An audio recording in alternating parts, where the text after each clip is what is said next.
everyone. Thank you for staying for the Q&A. Now, please join me in welcoming director Julia Stiles.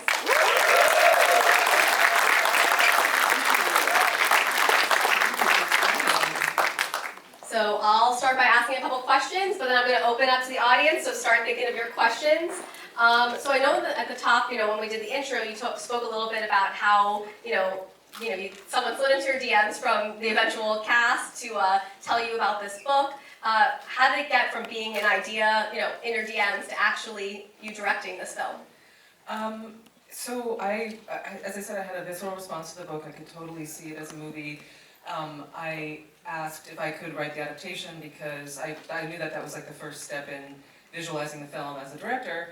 And very quickly I had a first draft because I could just go back to the book and say, okay, what happens next? And then I sent it to producer friends of mine who I had worked with as an actress, the Fighting Studios ladies, and they loved it and emailed me in the middle of the night saying that they were up all night crying, and I knew that it would be a good partnership, and we set about financing it. And then it was, independent films rely heavily on cast to get support. And it wasn't really until I guess then Lionsgate and Universal International decided to finance it, but it wasn't really until I think 2023 that we were all set to go into production, and then the SAG strike happened. So then we had to wait for that to be over, and then last January we were finally able to start shooting. And Isabel Furman, I had worked with on a movie called Orphan, where I played her mom, and that was while I was adapting the book, and I remember watching her on set every day going, oh my god, this girl is so talented, and I could see that she had the stamina to be in every scene every day. So I wanted to cast her as the lead.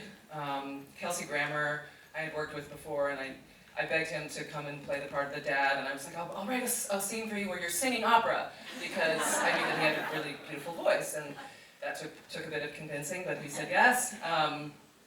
And a lot of the other parts were like friends of mine. The boss in the diner is a good friend of mine, Josh Karas. The guy who plays Chucky, Jordan Devaris, and I did a TV show together. So I just pooled all the people that I knew and loved from the acting community. Mina Massoud, I had just seen him in Aladdin and his TV show that he has, but I knew that, I was like, this guy has a really old soul, which I thought we needed for Adam. And Jimmy Fails I had seen in a movie called The Last Black Man in San Francisco, and I thought he was so charming and wonderful, and I wanted Seth to be like the perfect guy. So yeah, that was pretty much how it came together. And then last January, it was obviously like the dead of winter in New York, so I was like, well, how do we get on a sailboat? And that's when we came to Florida. Love that. I mean, the cast is absolutely perfect.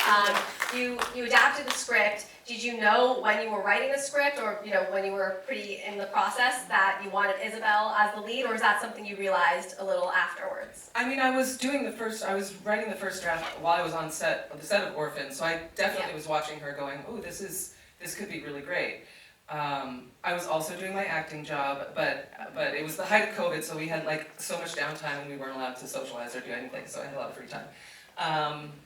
Oh, and my sister is Stacy, Jane. She plays the neighbor that brings them all back together. What was it about the book that really captivated you? It feels like it kind of just it was almost meant to be. You found this book and it just was the right project for you, but what was it about it that really spoke to you? Oh my God, what spoke to me in the beginning, and the way it's evolved in 5 years is very different. But in the beginning, I was so interested in the idea that we could still meet somebody spontaneously and fall in love, and really connect with them on a deeper level than the idea of ghosting too is a phenomenon that I think everybody's sick of. So that kind of grabbed me. But there were so many beautiful lines in the book that I think on a subconscious level didn't kind of surface. They grabbed me somewhere, but I didn't really realize until I was adapting it, until we were filming it and editing, that to me, I love that the main characters are really young, so the love affair is very young, but the idea that they play this game of looking back on a lifetime love affair together is just so heartbreaking, because we should be so lucky to create a lifetime of memories with somebody. And so that was the thing that I seized on as the bookends up to the movie. Yeah. We'll take some questions from the audience. I see one right here. Thank you. Before you went up,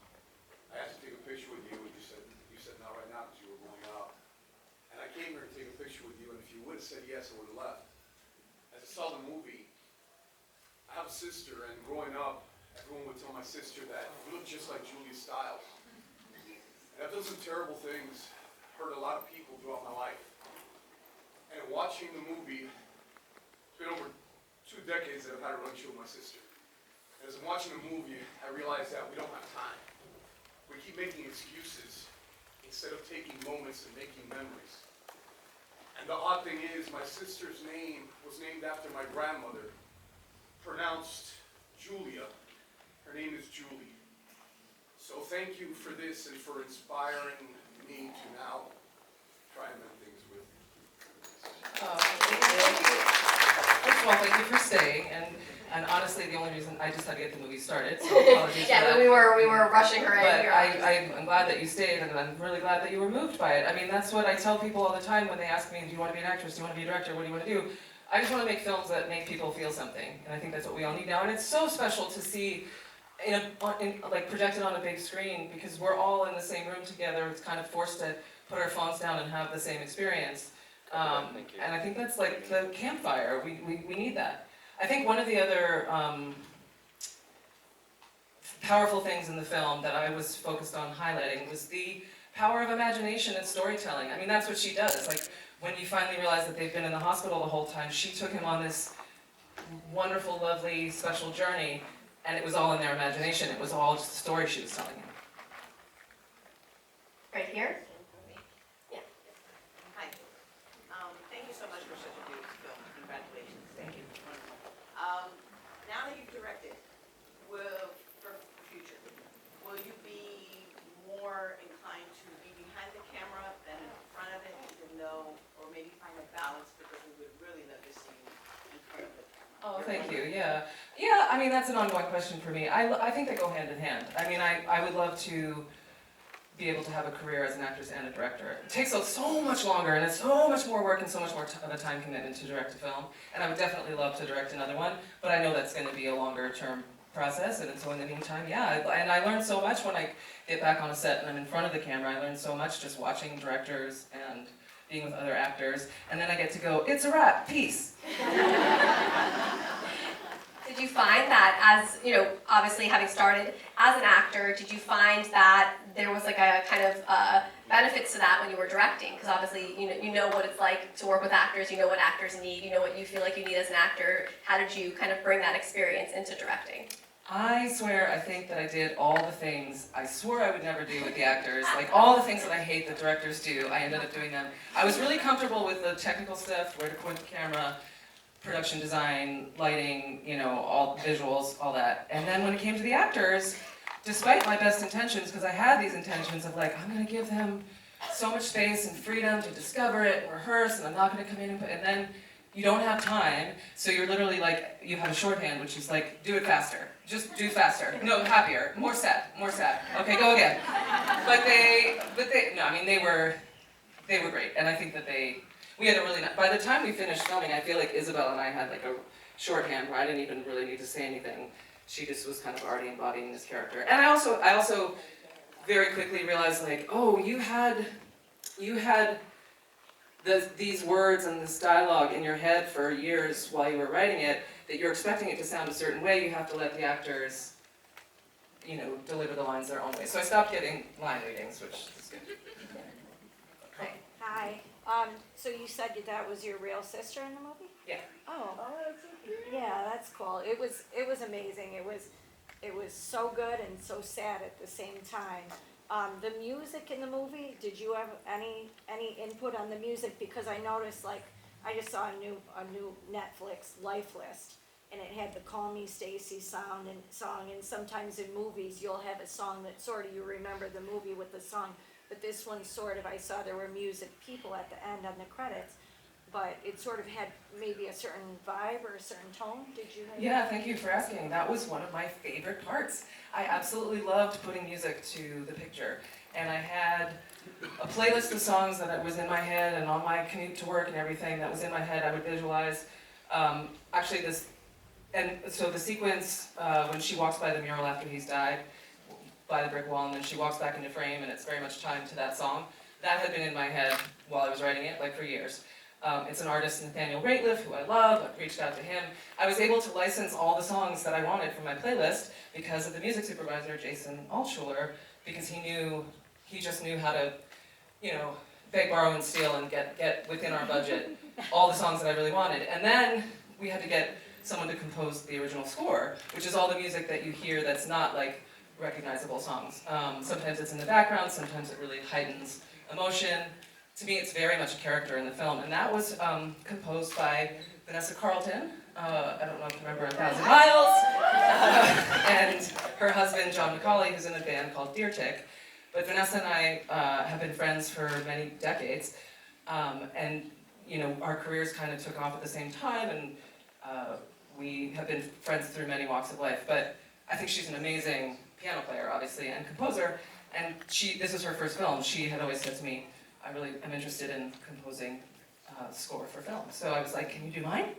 And I just love the music so much. I feel so lucky to have all those artists involved. Nice. How did Jennifer Grey end up? Jennifer Grey, obviously I was a fan of Dirty Dancing.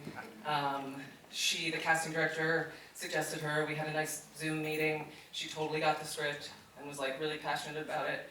And yeah, at first we couldn't afford her. Then I scrambled and I was like, producers, you gotta find me more money.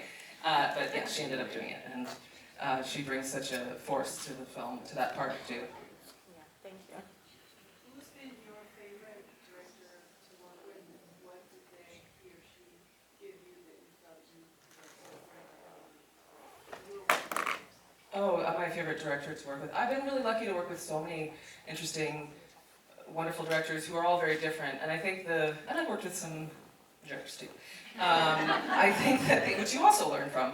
But my favorites, a handful of favorites. Rodrigo Garcia is a wonderful director, and the way that he works with actors is very special. He's very, very kind and compassionate and just makes you feel totally safe. And I sent him my director's cut to get some feedback, and I was like, oh my God, Rodrigo, you are so good at hiding all the stress. And he was like, yep, it's like coming to work, it's like coming home from work, you don't pass your stressful work day on to your kids, you keep it behind the curtains. So that was good advice. And then Doug Lyman, who directed The Bourne Identity, I called him during pre-production about getting on the sailboat, because I know he had filmed on water before, and that's really complicated. And I was kind of complaining about our budget constraints or something. And he goes, remember this, because when they start giving you more money, they start telling you what to do. And that was like a revelation to me, because it meant I really need to step into the driver's seat and, don't edit my vision, stick up for what I want to see on screen. And Paul Greengrass is another director of the Bourne movies. He's like somebody who, even with a giant action film that has a lot of money behind it and a lot of planning has to go into all of that, he's still able to be very spontaneous. So, he'll stop in the middle of an action sequence because he sees something around the corner and get you to point the camera there. And there was, I thought of him in the end sequence the series of scenes when Charlotte is grieving. Her dad comes in and her mom comes in and then her best friend comes in. And I had originally blocked it so that Helen was sort of kneeling beside her on the couch. And we filmed the scene and everything's fine. We're getting ready to go and do another scene. And in a movie like this, you have no time to wait. You cannot waste any time or money. But I saw them embracing, and I was like, wait, stop! And I thought of Paul Greengrass, who would not have let that go. And I was like, wait, we're doing the scene over again. And that's why, they're hugging throughout that whole sequence. Hi. First of all, congratulations on your first directorial debut. I've known you since you did Save the Last Dance, so I was really excited to hear that you were directing a romance film. Which genre do you see yourself stepping into next? Oh, well, thank you. I was definitely, yes, I knew that with this one I was like, I would want to do, this is why the movie spoke to me, like a true romance love story, it was very clear to me, this is the right genre to do. Go next? I don't know. I mean, I'm kind of really into comedy these days. That's what I watch, that's what I need, and I just did a comedy Christmas movie that'll be coming out at the end of the year at Christmas. That's very much like National Lampoon's silly, broad improv comedy. So that was really fun. But I don't know, I thought when Wish You Were Here comes out, I should have like the next movie ready to go. And creatively, I'm in a different headspace. It's gonna take some time. I would love to do maybe a musical, I don't know. It's all very it's very early ideas.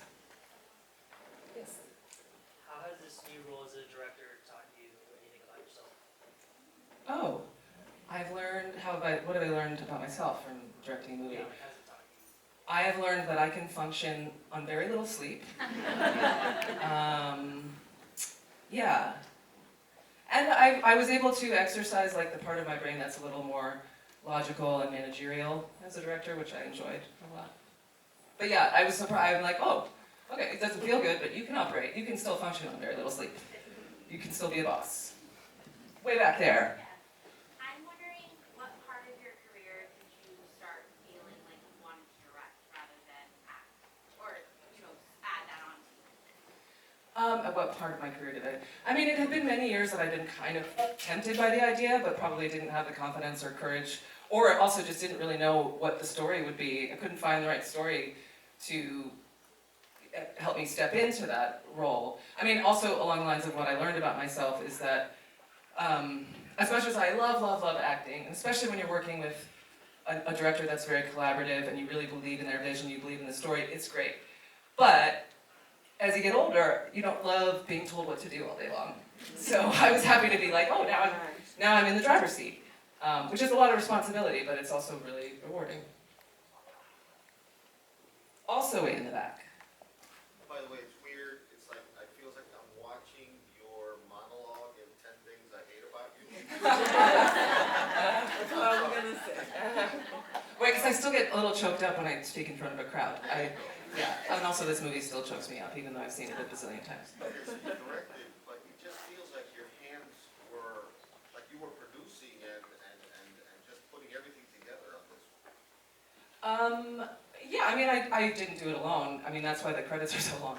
I had a lot of help, and I had amazing producers, amazing actors, and in a movie this size, the reason there's so many producers credited here is because we really had to cobble together a lot of the resources. But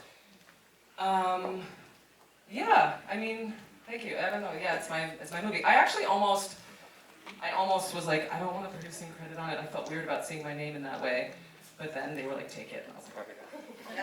We have time for one more question. I'll let you pick. Great. So, since in this love story they use their imagination a lot to pretend as they're looking back on their life, have you found yourself doing that at any point in your day-to-day life?